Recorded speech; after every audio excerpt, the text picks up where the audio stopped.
What's up, guys? So these are the top 5 guys that I think you should follow as a new arm wrestler in order to expand your arm wrestling techniques, expand your arm wrestling training, and get better at arm wrestling all around.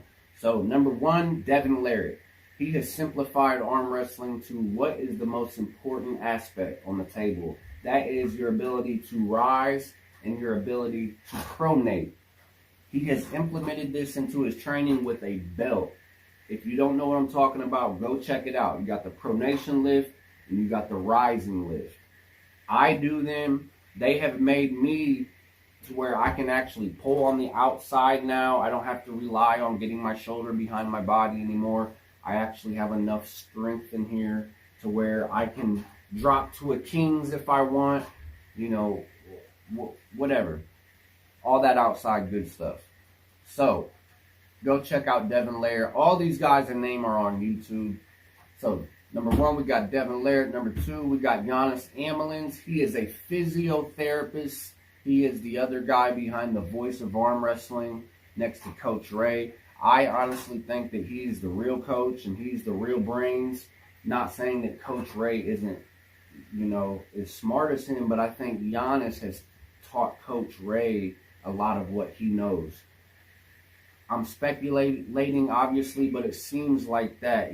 He seems like the guy that's always in the gym, and Coach Ray seems more like the social media guy.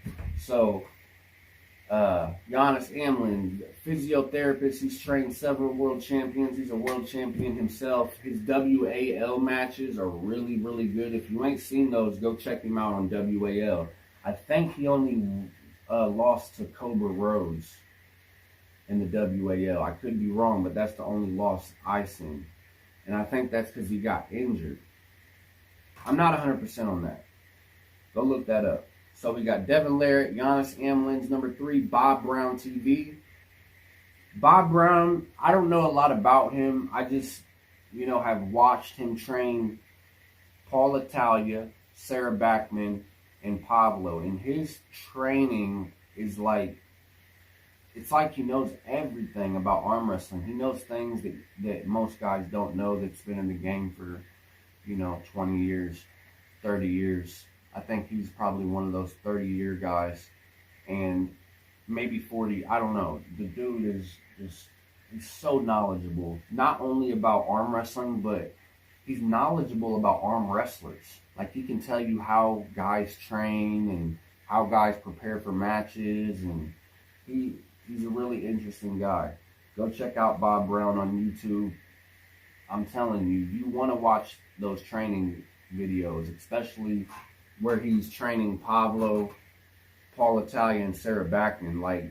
That is free. Those guys might have had to pay for that, and they put that shit on YouTube, and you can just go watch that shit, and you will gain a lot of knowledge from that. One of the favorite things, real quick, that I learned from Bob Brown that really stick with me is being stuck in a hook with somebody. And when you're just hitting a brick wall, you're both so evenly matched that you're locked in the middle, stuck.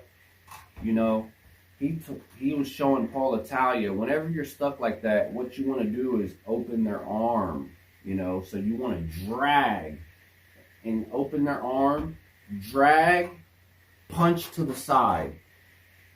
If you don't get the pin, reset your elbow, drag again, punch to the side, rinse and repeat, drag, and you're just trying, and you'll see that the arm's getting opened more and more until it gets punched into the pad, basically.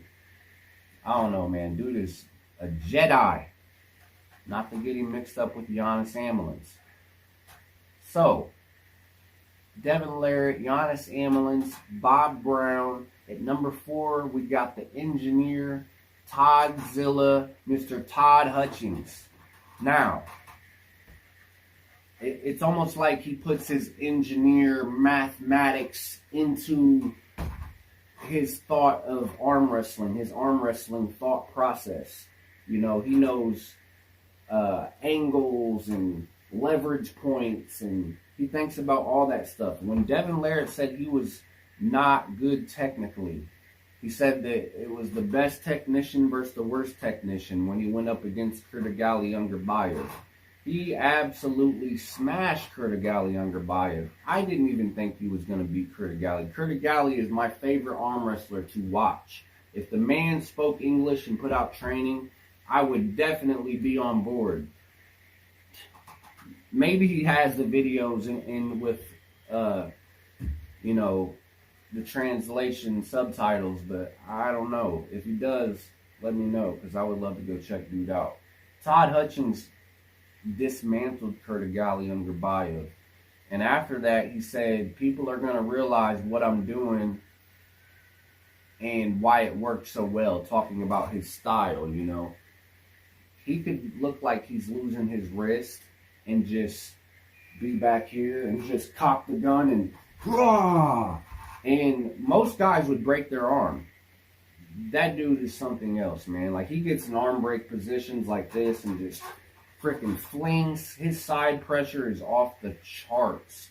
57 years old, has no pain. People are like, Todd, when are you going to get stem cells? I don't need stem cells. I have no pain. Do your JM presses. That's what he says. Like, JM presses fix him.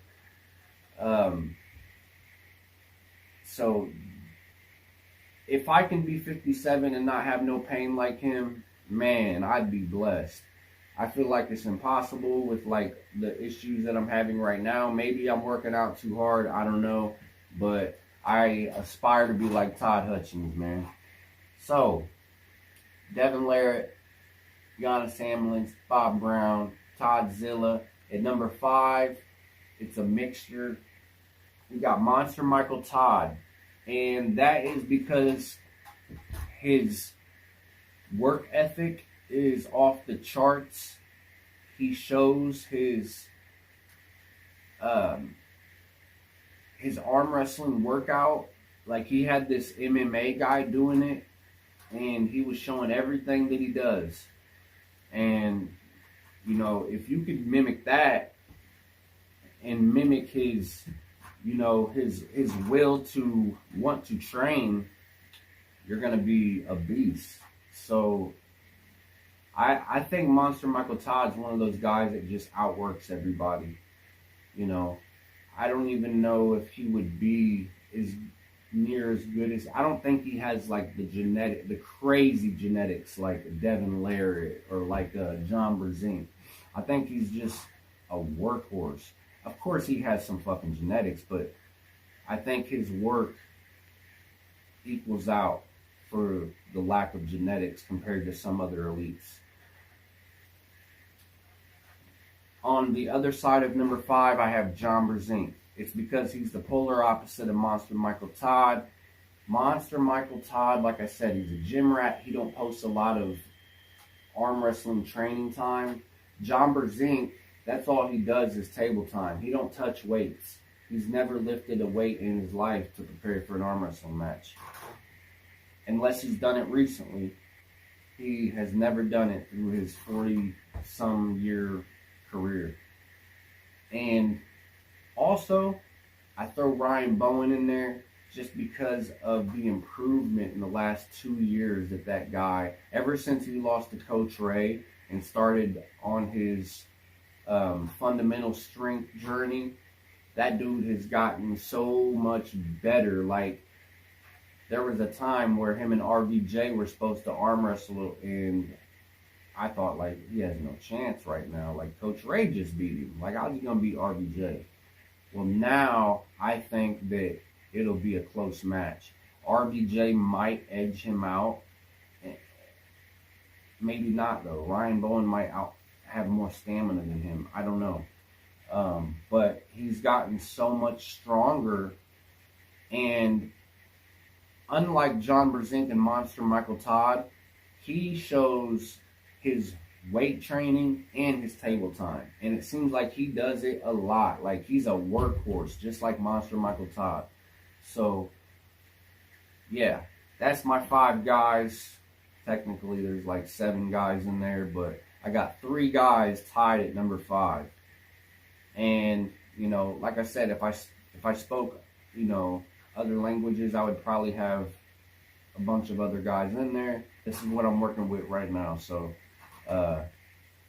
go follow those guys. At least take a look at them. You know, if it's not your thing, move on. There's tons of arm wrestlers out there, to each their own. But I think you could probably at least learn one thing from each guy. And if you could learn one thing from each guy, that's 5 things. That's 7 things.